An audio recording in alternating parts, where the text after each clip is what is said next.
কিন্তু আরো গ্যাঞ্জাম। না অসুবিধা নেই। দেখে আমার মনে হয়েছে কি ও বোধহয় একটু মিস্টেক করছে, ভুল করছে। আরদা এই টাকা তোমার ভাইয়ের কাছেই যাবে বা ওই যে আবুলের কাছে যাওয়ার কথা। আমি দিয়েছি। হ্যাঁ, মাছ কাটা হোক, তারপরে তোমার হাতে দিচ্ছি, তুমি সেভাবে নিয়ে তোমার ভাইয়ের সাথে কথা বলে এখানেই ব্যাংক আছে, এখানে সোনালী ব্যাংক আছে, তোমার ভাই অ্যাকাউন্টে দিতে পারবো। সেটা দিলেও ওরা আবার ইয়া করতে পারে, মনে করো মাইন্ড করতে পারে যে টাকাটা নেওয়ার জন্য ইয়ে করলো, টাকা না নিয়ে চলে গেলো।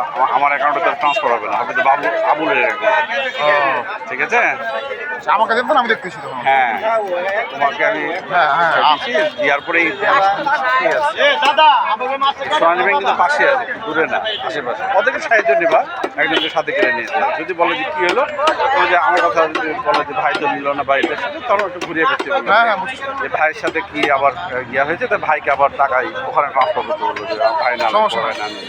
ঠিক আছে, আমার ওর কাছে বোধ হয় টাকা রাখতে গিয়ে একটু দেরি করে, দুদিন একদিন দেরি করে, বুঝলো না, 2-4 দিন দেরি করে টাকা দেয় ঠিক, অথবা বুঝতে ভুল করছে। আমি তো বুঝিনি, না হয়তো জুয়েলকে কোথায় ফোন দিতাম।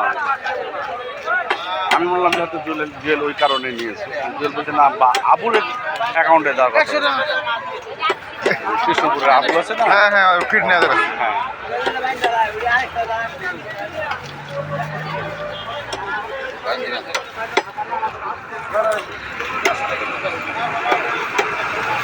ওই সাইজের মাছ নিচ্ছিলাম আজকে, ওই জাপানি রুই।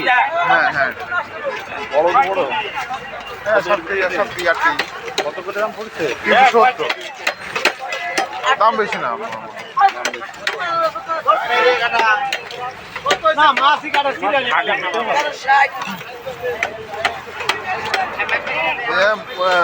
মনোমালা দিয়ে কম যাবে, মনোমালা দিয়ে কম যাবে।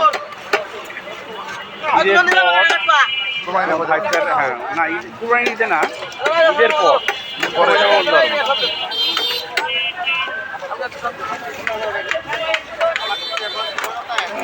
মাছ কাটবে প্রচুর।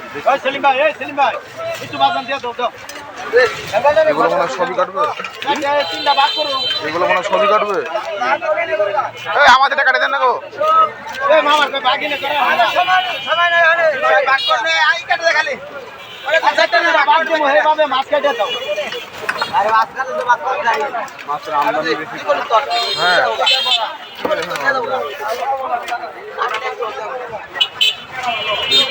বড় হয় তাড়াতাড়ি দেখি। হ্যাঁ, রিক্সা অনেক, এমন চট করে ইয়ে হয়ে যায়, ব্রয়লার মুরগির মতো উঠে যায়।